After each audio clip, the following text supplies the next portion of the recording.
Chiefs win the Super Bowl. Chiefs win. Cry, Eagles, cry. Great, excited to be back in the league. You know, every day I got the Three Stooges in the studio with me is a good fucking day. Mm-hmm. You know what I mean? So let's make sure he gets that bag. Frauds! Frauds! Woo! Justin's way ahead in picks. That's all that you need to fucking know. Show's over. Show's over. We're going home. I would like to welcome you back to another page of the Playbook Sports Podcast. What's going on, everybody? Welcome back to the channel. Welcome back to 32 NFL off seasons in 32 days. Yesterday, we talked about the NFC champion Philadelphia Eagles. Today, let's talk about the Pittsburgh Steelers. Somehow, someway, this team last year, this team and Mike Tomlin just managed to continue their streak of seasons at or above 500. That's 19 consecutive non-losing seasons. They're fans that are 19 years old. 19 is pretty, it's not old, but it's over 18. It's an adult. They have never seen their team go under 500. That's insane to me.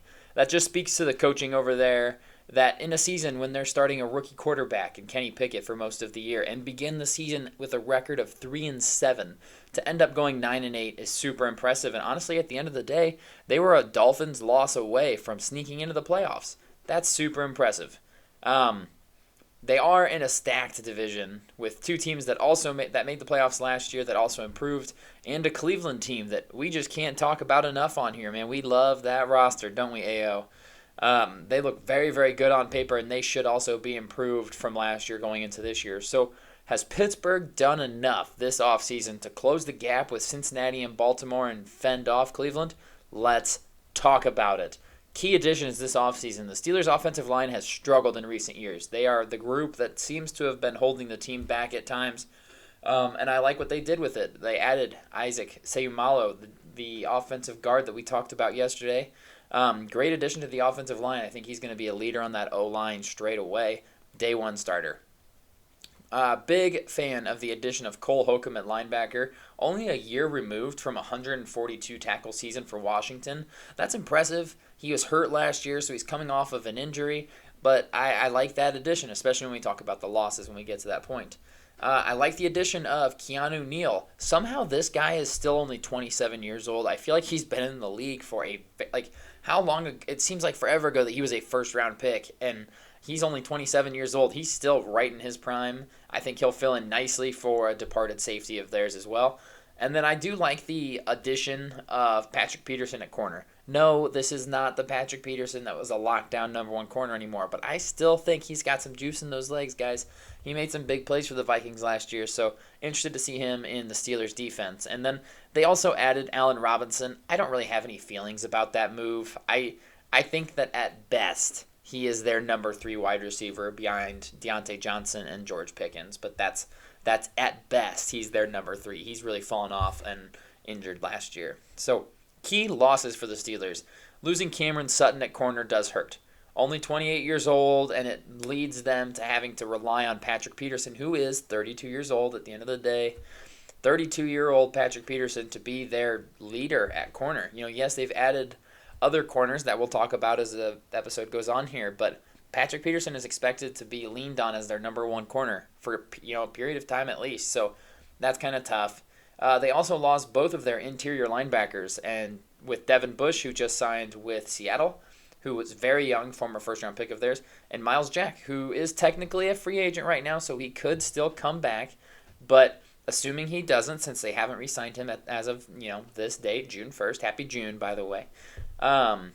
That's hard to cover up even with the addition of Holcomb. Losing two of your middle linebackers, that's tough. So how did the Steelers go about filling some of those holes outside of free agency? Let's talk draft. I love what they did in the first round, jumping over offensive line needy teams such as the Jets to pick up Broderick Jones, offensive tackle out of Georgia. Like I said earlier in this episode, the offensive line for Pittsburgh has been very suspect, and Jones was the last tackle taken out of the top 4. I think there was a clear top 4 offensive tackles in this draft, or offensive linemen, in Skoronski, Paris Johnson, Darnell Wright, and Broderick Jones, and they got the last one on the board. I like that pick. After him, there was a big drop-off at the offensive line, so they knew, well, we got to go up and get him. I'm actually surprised that the Patriots traded them this pick, considering they really need offensive line, and Broderick Jones was there for them. Not saying anything about New England's draft, which, if you watch that video, I loved. Very solid first-round pick for the Steelers. And then using the first pick of the second round that they ended up getting in the trade with Chicago for Chase Claypool, they got the player that I think everybody wanted to see them take in the first round. And somehow he just fell to them at pick number 32, taking Joey Porter Jr., cornerback out of Penn State. That was a legacy pick because of his dad being a Steeler and drafted by the Steelers. I want to say he was a third-round pick of the Steelers. He's also a super talented corner, and they needed a corner, clearly. I mean, like I said, relying on 32-year-old Patrick Peterson is not the way to set yourself up for success. He was my third-rated corner in the draft. They got him at pick number 32. That's a great pick for me. Honestly, I still like it. I could try and say, oh, you should have taken Christian Gonzalez, but no, I like what they did, honestly, with their first and second round pick. I think getting Joey Porter Jr. at pick 32 is awesome value, and it made everybody happy at the end of the day. And then the Steelers drafted my personal favorite overall player in the draft, not my number one player in the draft, but my favorite player in the draft, in tight end Darnell Washington. I don't know what's wrong with his leg. Apparently this medical popped up and when meeting with teams and doing all of the pre-draft testing. He came out and said it was just a cartilage flare-up and he's never had to have surgery and he's good to go. Considering, it had to have been in rough shape for him to drop so far. I don't know what's going on. I don't have his medical, so I can't say. But he is the best blocking tight end in this class by a long shot, and he's also an insane athlete with very good hands. He ran in the 4.6s for a 40, and he is 6'7", big dude. From a pure talent standpoint, he was my favorite tight end in the draft by a mile, and the Steelers got him at pick 93. That is such a steal for them. I was on a plane watching the Dolphins draft pick as I was flying from Kansas City to Pittsburgh, and at pick 51, I'm like, oh my God, I can't believe Darnell Washington fell to us at 51. What a dream. And we didn't take him, whatever. But him and Pat Freiermuth will make a nasty two tight end set for them. That draft class is very good in Pittsburgh, you guys. Getting one of the best offensive tackles in the class at 14 while jumping over offensive lineman needy teams, great pickup. And then having not one but two studs just fall right into their lap is just awesome. And they traded back and got Darnell Washington still. So they had, I think, pick 80, traded back to pick number 93, picked up an extra fourth rounder, and still got my top tight end in the class. Awesome for the Steelers and their fans. For their draft, I give them a solid A. Overall grade for this offseason, I don't love their free agency class, honestly. I don't love it. I think that they did bring in a little more talent than they lost, so I would say a net positive in free agency. However, their draft was great. Their draft was fantastic. And combining those two factors, I give the Steelers offseason a B+. And I think that the Steelers are definitely a more talented team this year than they were last year. But will that automatically translate to more wins this year? I don't know about that. I'm personally not the biggest believer in Kenny Pickett either. And I think even if you are a big believer in Kenny Pickett, I don't think you can sit here and say that he's not the fourth best quarterback in their division. And I think you could very easily argue that they have the fourth best roster as well.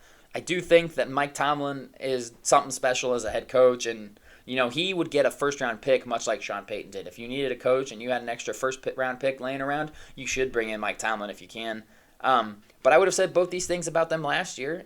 Going into the year, Lamar Jackson, Joe Burrow, clearly the two best quarterbacks in that division. Deshaun Watson was an unknown, sure, but I still would have said Kenny Pickett was the fourth best and that their roster was probably the fourth best, and they won 9 games, so what do I know? Clearly nothing. I think the Steelers are going to be an interesting team to keep an eye on this year for sure, so I will be doing so. But that's all I've got for you guys on the Steelers, and we'll be back tomorrow with day number 28 of 32 NFL off seasons in 32 days.